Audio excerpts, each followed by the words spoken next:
Hi, my name is Asif Ali Khan, and I manage IT security as a IT security CISO for Society General Global Solution Center, India. I find this course very useful because Amar, who comes from a very practical background, as he's been CISO himself, and he comes with a lot of practical knowledge and examples. So that's really gives extra edge if someone is pursuing this course, and it's first of its kind.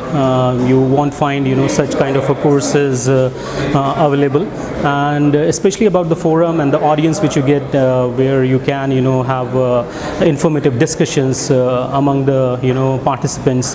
That brings a lot of value to this course. I really like the way it was designed and delivered.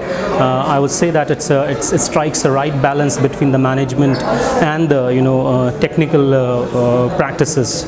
So thanks to Bal and Amar for introducing this course in India. Thank you.